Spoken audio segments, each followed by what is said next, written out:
Pour la deuxième partie de l'émission, nous allons continuer à parler de la migration, mais nous allons nous intéresser plus précisément aux réfugiés syriens.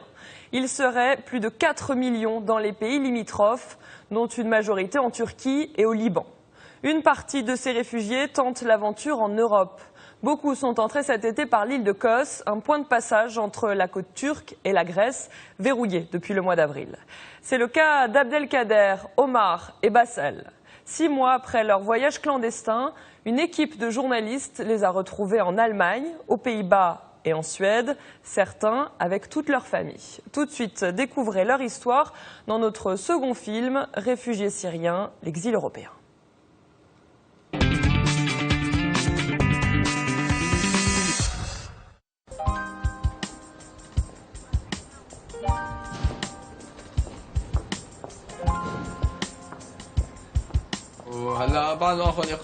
Après l'obtention du statut de réfugié, j'irai chez mon frère. Et s'il plaît à Dieu, mes parents viendront aussi. Ils ont l'intention de venir. Comme ça, toute la famille sera réunie. Comme avant, en Syrie. Ce sera pareil.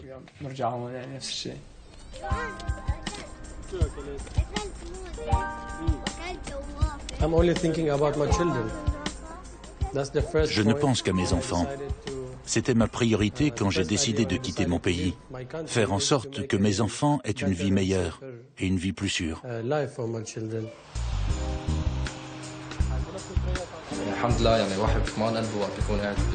Bien sûr, je suis content et rassuré d'être ici, sans crainte. Dieu soit loué, nous sommes ici loin des bombardements, des assassinats, des tirs.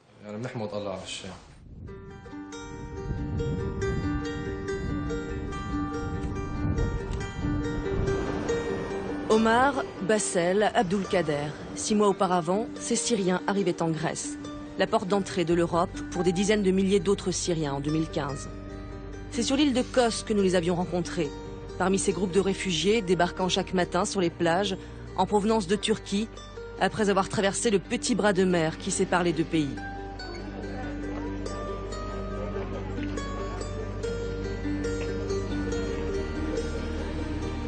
Abdelkader, 19 ans, a fait le voyage avec sa mère, son beau-frère et son copain d'enfance, Omar. Ils vivaient tous à Idlib, dans le nord-ouest de la Syrie.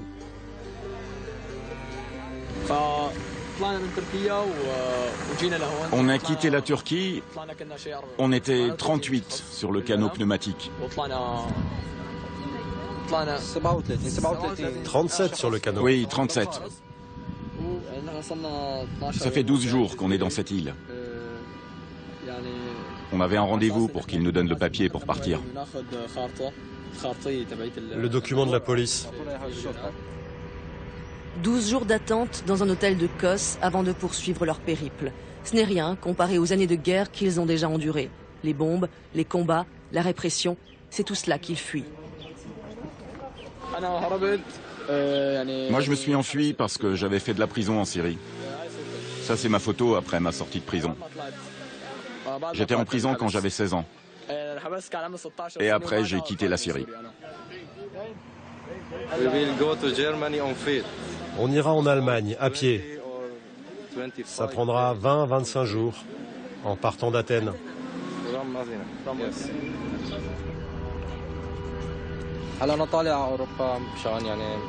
Moi, je veux aller en Europe pour assurer ma vie et mon avenir. Je veux finir mes études en Europe. C'est mieux là-bas. Et puis, je veux être en paix et près de ma famille, qu'on soit tous ensemble. Le 4 juin, ils quittent Kos pour Athènes, avec des centaines d'autres Syriens, des rêves plein la tête et beaucoup d'espoir.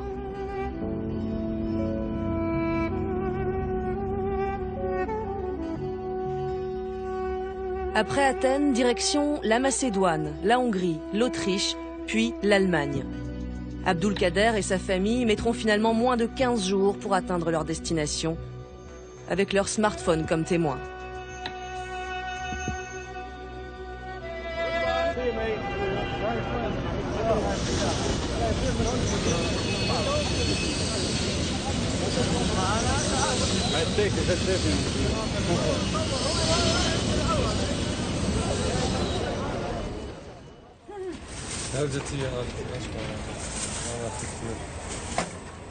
Un demi-kilo, 3 €.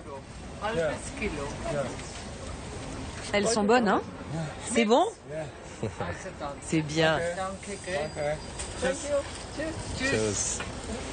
C'est au cœur de la Bavière que nous les retrouvons au début de l'été. Abdulkader, sa mère et son beau-frère.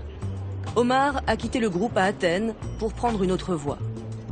Après avoir séjourné dans plusieurs camps de réfugiés pendant 4 semaines, les autorités allemandes ont transféré la famille à Straubing.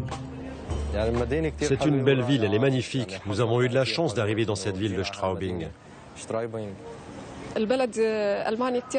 J'aime beaucoup l'Allemagne. C'est un beau pays. Les gens sont sympas. Et après tant de difficultés et de souffrances, nous avons trouvé la tranquillité et la sécurité ici. Pourvu que ça dure.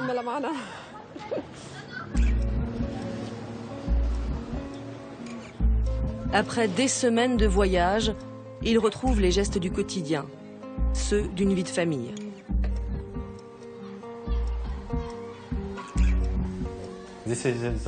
C'est ma maison. Ça, c'est ma chambre. C'est pour moi, pour ma mère et pour mon beau-frère. La cuisine, où on fait à manger.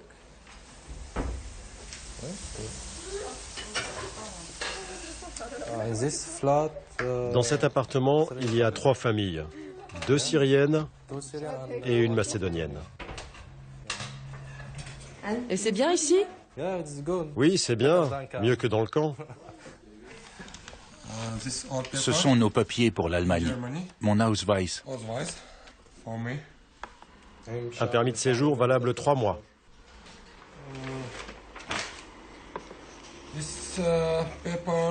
Et ça, c'est le papier pour l'argent de la ville. 325. Il y a beaucoup de papiers. 325 € par mois et par personne pour se nourrir et se vêtir, et ce logement fourni par la municipalité. Mais leur bonheur ne sera complet que lorsque toute la famille sera réunie. Moi, je suis parti avec Abdulkader et ma belle-mère, sans mon fils et sans ma femme, parce que j'avais peur pour eux, sachant que la route était longue et que ça allait être difficile, et qu'on allait avoir des problèmes sur la route. Donc, moi, je suis parti sans eux, en éclaireur. Dès leur arrivée en Allemagne, le reste de la famille qui patientait en Turquie a pris la route, la même, celle des Balkans. Ils viennent à leur tour d'arriver en Allemagne. Papa et Abdelkarim, mon frère, et ma sœur sont à Würzburg. On devra faire 249 km pour arriver chez eux. Combien d'heures? On en a pour combien d'heures? 3 heures. À peu près 3 heures.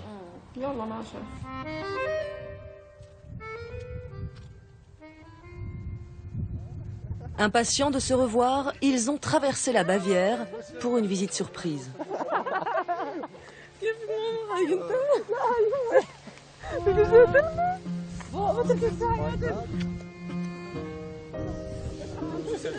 Deux mois? Plus peut-être. Bien plus. 1 mois de plus. 3 mois? Le plus dur, c'était la Hongrie. On a passé 3 jours et on a souffert.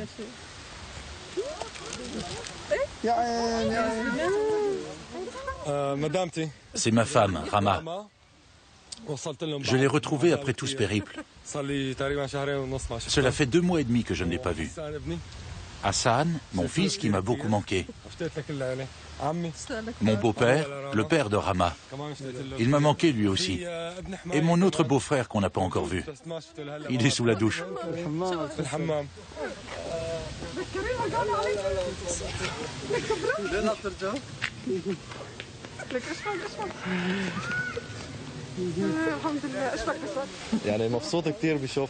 Je suis très heureux de les retrouver.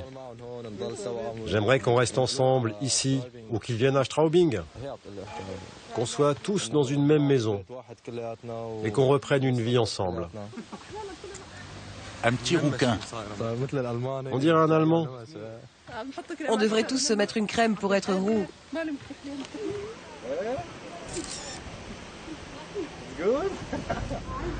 Une famille réunifiée pour un après-midi.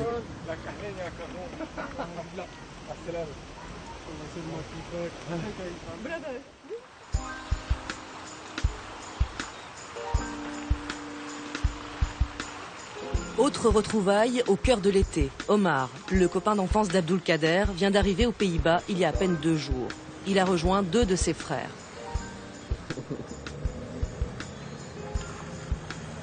Omar savoure ses premiers moments de détente après un voyage qui aura duré 25 jours depuis l'île de Kos.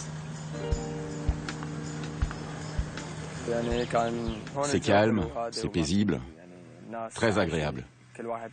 Les gens vaquent à leurs occupations. Il fait beau, la nature est belle. La vie est belle ici.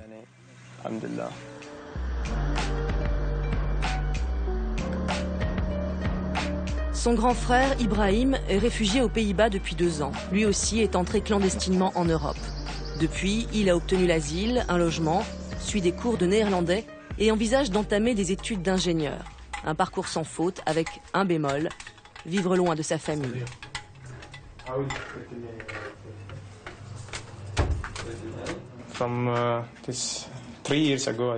Cela fait maintenant 3 ans que je n'ai pas mangé en famille, à la même table. Leur repas traditionnel. Donc c'est un moment important, le fait d'être ensemble et de dîner ensemble.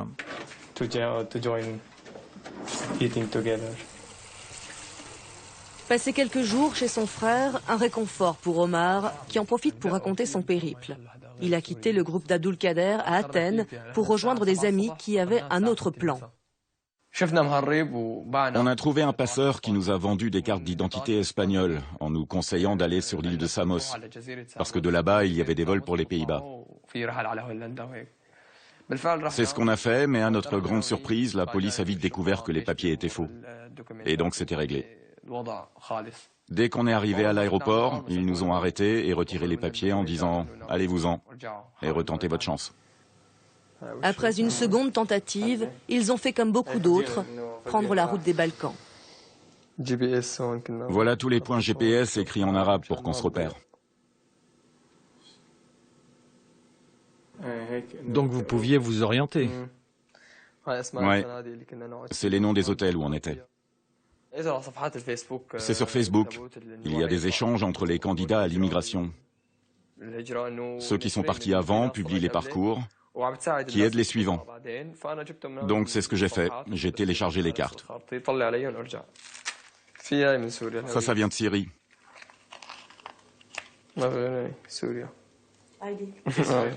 La carte d'identité syrienne. Mais elle ne me sert pas à grand-chose. Et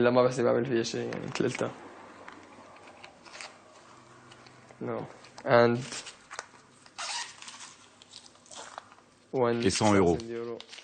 C'est tout ce qui me reste.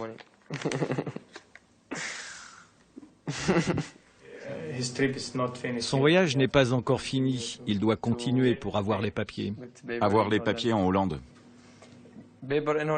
Après, fini. Relax. Dodo. Un long voyage. Un long voyage qui lui aura coûté 2200 € depuis la Turquie, en comptant les passeurs, le transport, l'hébergement et la nourriture.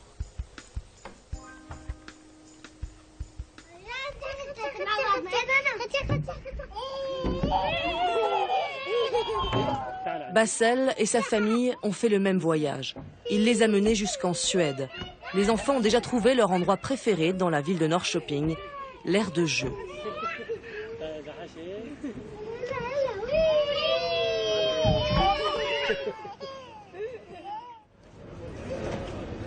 Nous les avions, eux aussi, rencontrés sur l'île de Kos un matin du mois de juin. Le petit Youssef, endormi dans les bras de son père, il venait à peine de réussir la traversée entre Bodrum en Turquie et Kos en Grèce. C'était assez calme. Ça nous a pris environ 2 heures. Combien de personnes? Environ 40-41. Tous syriens? Je pense, oui. Combien avez-vous payé pour le bateau? $1000 par personne. Où voulez-vous aller? En Suède, peut-être.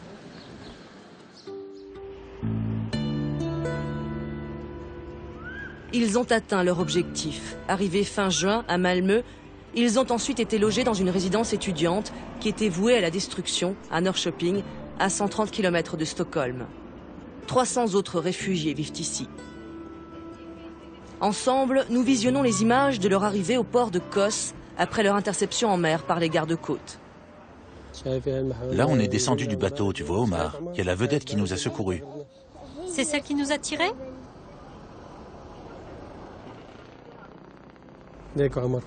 Regarde, Omar, c'est toi. C'est toi, là.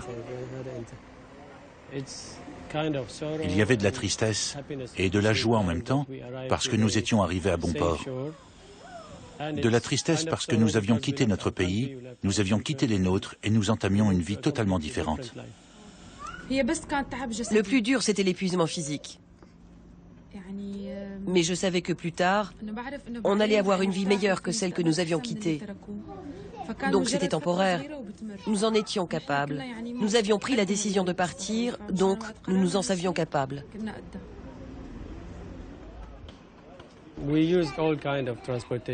Nous avons utilisé toutes sortes de moyens de transport. D'abord le bateau entre la Turquie et la Grèce, puis une alternance entre bus et train jusque dans le nord de la Grèce. Et puis nous avons décidé avec mes amis d'acheter des vélos. On en a acheté 30. On a traversé la Macédoine à vélo, environ 230 km. Puis de longs trajets en train pour aller de Serbie jusqu'en Suède, en passant par l'Allemagne et le Danemark. Le pire souvenir pour eux, la Hongrie, où ils ont été arrêtés. Le comportement des Hongrois était infect. Ils traitaient les gens très très mal, de manière cruelle. Ils obligeaient les gens à donner leurs empreintes. La Hongrie en tire bénéfice, elle perçoit de l'aide de l'étranger.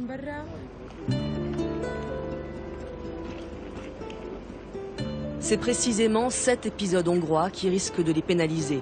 Les autorités ont pris leurs empreintes en Hongrie. Selon la Convention de Dublin, ils doivent faire leur demande d'asile là-bas. La Suède pourrait donc refuser de leur accorder le statut de réfugié. Mais pour Bassel et Havin, c'est inenvisageable. Si notre demande est acceptée, on restera. Sinon, eh bien, on essaiera par tous les moyens de rester. Ce qui nous motive surtout, ce sont les perspectives d'avenir pour les enfants. Rien d'autre. De ce point de vue, la Suède est idéale pour les enfants. L'espoir d'un nouveau départ, plus de 2 ans après avoir fui Damas, où Bassel menait une carrière d'ingénieur informatique et Havin travaillait dans un hôtel. Ils ont vécu en Égypte, mais n'imaginaient pas y élever leurs enfants. Quant à la perspective de retourner en Syrie un jour... Jusqu'à présent, je suis pessimiste. Mais plus tard, qui sait, ce sera peut-être mieux. Mais je n'y crois pas trop. Quand on voit l'Irak il y a 10-15 ans, les Américains sont venus et ont dit qu'ils allaient en faire le meilleur pays au monde. Maintenant, c'est le pire, à cause des Américains. C'est de la politique, uniquement.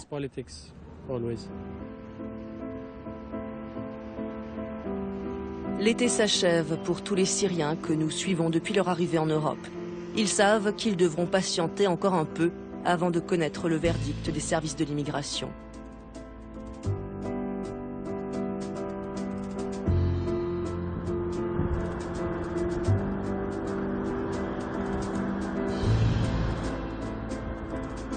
Novembre, l'hiver arrive.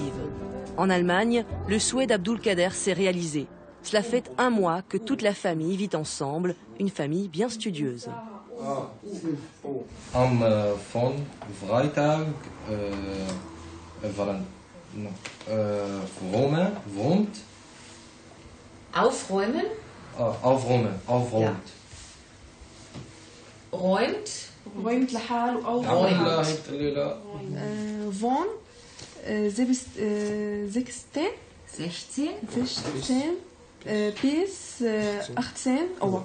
Ja. Die deutsche Grammatik. La grammaire allemande est difficile, je le reconnais. Alles? German grammar is very hard. Abdul Kader était lycéen. Cela faisait longtemps qu'il ne pouvait plus suivre les cours normalement en Syrie. Je connais quelques mots comme Danke, tschüss, guten Morgen, guten Abend, woher kommst du, wie heißt du? Yeah, some more. quelques mots que l'on peut utiliser au quotidien. In a normal day. Nein, tut mir leid. Am Donnerstag, Dienstag, Kai, Kino, Gehen, gehe, gehe, gehe, gehe. ich gehe. Ich gehe. Diese Schüler, muss ich sagen, sind sehr fleißig. Ces élèves sont très studieux et ambitieux. Die freuen sich immer wieder Ils se réjouissent avant chaque cours. Et je pense que c'est aussi très important pour eux et qu'ils ont compris que c'était important pour eux d'apprendre l'allemand. Deutsch zu lernen, dass sie das lernen möchten. Hast du Petra vient 2 fois par semaine pour ce cours d'allemand familial. Elle fait partie des nombreux bénévoles mobilisés dans cette ville pour aider à l'intégration des réfugiés. Wir sind aufgerufen worden von der Gemeinde. Nous avons été sollicités par la commune par le biais de la revue d'information. Dann gab's verschiedene Termine. Il y a eu plusieurs réunions où l'on pouvait s'informer et s'inscrire. Ils avaient besoin de différents bénévoles dans différents domaines. Amtliche Helfer und Helferinnen gebraucht für verschiedene Bereiche. Tschüss, bis heute Nachmittag. Salut à cet après-midi avec la famille Kalkbrenner. Tschüss. Tschüss. Ja. Tschüss. Tout est nouveau pour eux. Ils doivent, en un temps record, découvrir une langue, un pays, une culture. Difficile de se projeter dans cette nouvelle vie. D'autant qu'ils ont toujours les yeux rivés sur la Syrie, un pays qui continue de se vider de sa population. Ça m'attriste beaucoup de voir les miens et ce pays que moi aussi j'ai quitté. Ça me rend vraiment triste. Le fait d'avoir dû partir et que d'autres le quittent encore. C'est vraiment très malheureux. On suit beaucoup les infos, ce qui s'est passé à Paris, les bombes, les gens qui ont tué, tout ça. C'est comme en Syrie.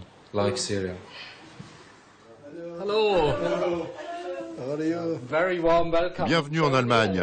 Nous sommes vraiment heureux de pouvoir vous aider dans les prochaines semaines.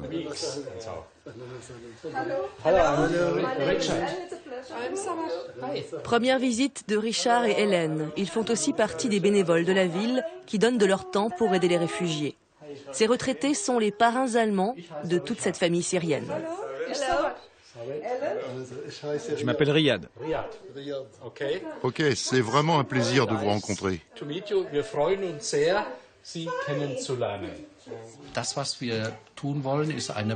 Ce que nous voulons faire, c'est établir un parrainage.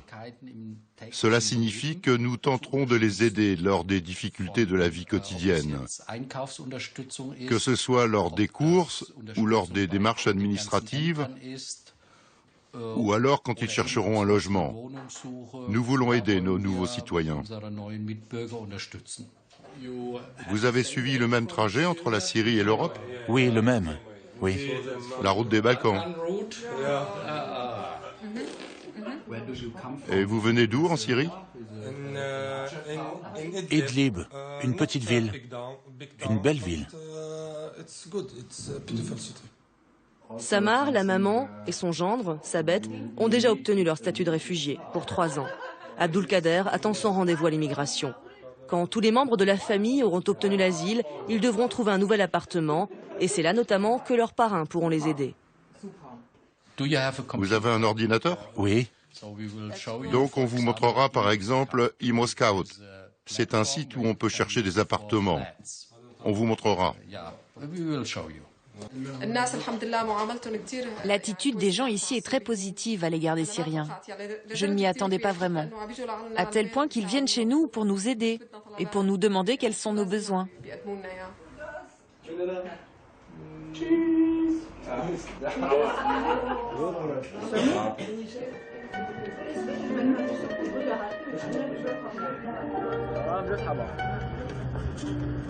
Aux Pays-Bas, Omar vit désormais dans la ville de Hoogeveen, au centre du pays.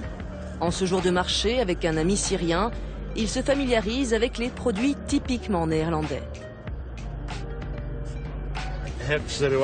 On peut par exemple acheter ça. C'est pour la salle de bain. Pour la salle de bain? Sérieux? Oui, ou alors ils les mettent pour le boulot, pour ne pas se salir. Ah oui.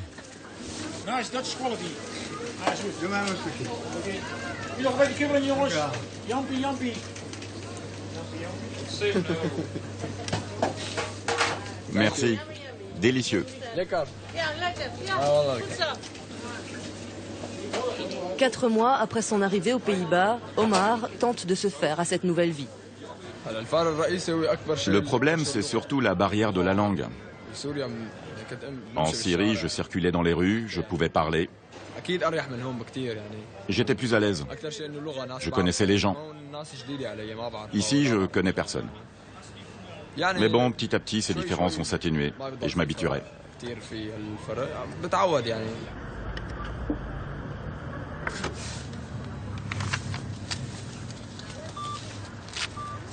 Depuis qu'il a déposé sa demande d'asile, Omar est pris en charge par l'Office des réfugiés. Je viens retirer de l'argent, comme toutes les semaines.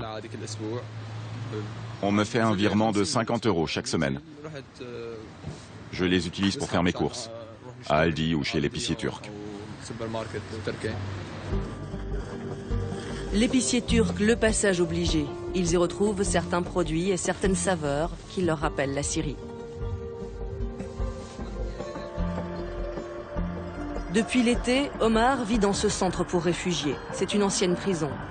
Les demandeurs d'asile y passent plusieurs mois, le temps que leur dossier soit traité par les services de l'immigration. Danielle Weisbeck en est la responsable. Nous avons ouvert le camp en février dernier. Les gens sont arrivés en plusieurs vagues. 300 personnes d'abord, puis 300 autres quelques mois plus tard, puis un dernier groupe. Actuellement, 1 millier de personnes vivent ici. La plupart viennent de Syrie et d'Érythrée. Nous avons environ 30 nationalités dans ce centre. 1 millier de réfugiés. On est loin de l'ambiance familiale qu'a connue Omar à son arrivée aux Pays-Bas lorsqu'il vivait chez son grand frère. Mais c'est la procédure obligatoire pour tout demandeur d'asile. Les cellules de cette ancienne prison ont été transformées en chambres pour les réfugiés, 4 personnes dans chacune d'elles. C'est ici que je vis, avec 3 autres gars. On vit dans cette pièce. C'est ici qu'on dort, et là-bas, c'est notre séjour. C'est mon lit, celui de mon pote. Mon placard avec mes vêtements, la brosse, le gel.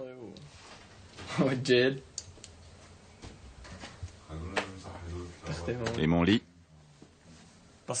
Bien sûr, c'est difficile à 4 dans une pièce. En Syrie, j'avais une chambre plus grande.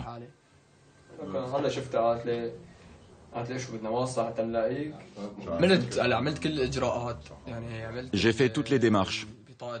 J'ai la carte d'assuré social, j'ai une carte de séjour, je suis allé voir un avocat, j'ai tout fait. Il me reste à être transféré dans un autre camp pour la phase d'enquête. C'est ce que j'attends là. Il n'y a rien de plus à faire. Cette attente est la même pour tous les réfugiés. Ils n'ont pas le droit de travailler. Alors chacun tue le temps comme il peut. Si Omar obtient son statut de réfugié, il pourra rester 5 ans aux Pays-Bas et faire venir ses parents et ses 2 petits frères, actuellement en Turquie, dans le cadre du regroupement familial. À l'extérieur du centre, des Érythréens qui découvrent un autre incontournable de la vie néerlandaise. Eux aussi ont fait un long voyage et attendent dans l'espoir d'une vie meilleure.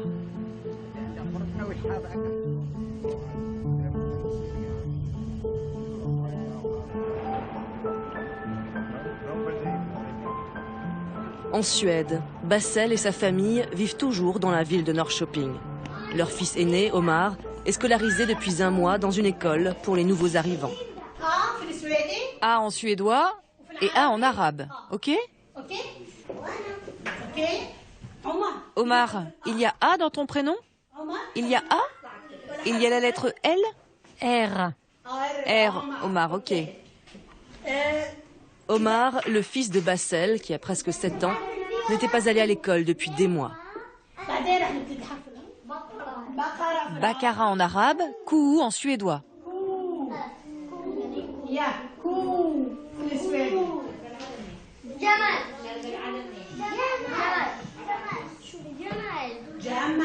Jamal. Kamel en suédois. Jamal en arabe. La semaine prochaine, j'apporterai des copies. Et celui qui saura lire et écrire recevra un livre. La semaine prochaine, d'accord? Pour Omar et les autres élèves, il s'agit d'apprendre un nouvel alphabet, une nouvelle langue et de se faire de nouveaux amis. L'école compte plus d'une centaine d'élèves étrangers. Dès qu'ils auront un niveau convenable en langue suédoise, ils pourront intégrer une école classique, à condition qu'il y ait de la place.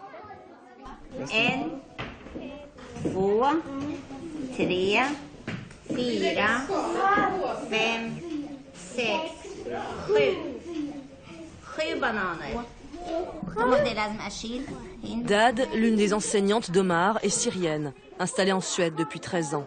Elle connaît le parcours de chaque élève, leur passé, leur traumatisme. Il leur arrive de parler de ces problèmes. Et parfois, quand ils dessinent, ils font des avions, des soldats, des pistolets. Oui, oui, ils en parlent.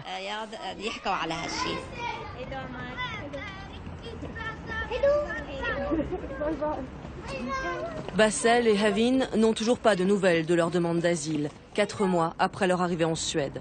La scolarisation de leur fils est une décision de la municipalité, rien à voir avec l'état d'avancement de leur dossier. Les choses sont traitées de manière distincte. L'école n'a rien à voir avec les services de l'immigration qui doivent décider si oui ou non on reste en Suède. Il faut continuer à mener une vie normale jusqu'à ce qu'on sache si on reste ici ou si on doit retourner dans un autre pays. Le petit Omar, en tout cas, apprécie cette vie normale. Il a changé. Il est très content d'apprendre des choses nouvelles. Il se lève tôt, avant même l'heure d'aller à l'école. Il est prêt en avance et il quitte la maison très enthousiaste. De retour de l'école, la nuit commence déjà à tomber. La famille vit toujours dans la même résidence, mais a pu obtenir un 2 pièces avec une grande cuisine. Tu veux manger? Petit à petit, leur situation évolue. Ils s'installent dans une vraie vie de famille. C'est comme dans un rêve. C'est comme si on avançait sur une route ou dans un tunnel. Notre vie change jour après jour. Tu es en Syrie, tu es dans un autre pays, ensuite tu es au bord de la mer, essayant d'aller en Europe, traversant de nombreux pays, et puis tu essayes d'avoir une vie stable. Seulement voilà, le rêve pourrait rapidement virer au cauchemar. Bassel et Havin tentent de sauver les apparences devant leurs enfants, mais ils sont très inquiets. Nous avons reçu un courrier des services de l'immigration, le même courrier que mes voisins ont reçu. Ils avaient rendez-vous avec l'immigration. Ils y sont allés, et la première chose qu'on leur a dit, c'est qu'ils devaient retourner en Hongrie.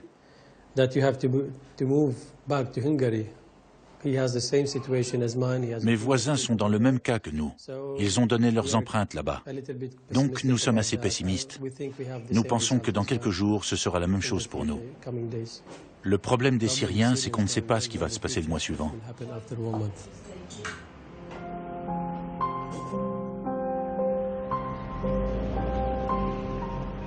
Effectivement, 4 jours plus tard, les services de l'immigration leur ont annoncé qu'ils refusaient leur demande d'asile en Suède. Le pays qui, avec l'Allemagne, accueille le plus de réfugiés en Europe, leur ferme ses portes. Bassel veut faire appel. En cas d'échec, il lui faudra recommencer à zéro et trouver un autre pays pour mettre sa famille en sécurité.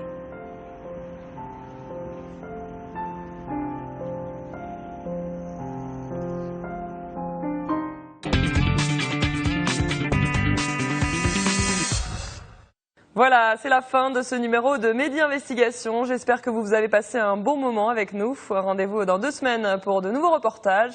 En attendant, portez-vous bien. Je vous souhaite une très belle suite des programmes en notre compagnie.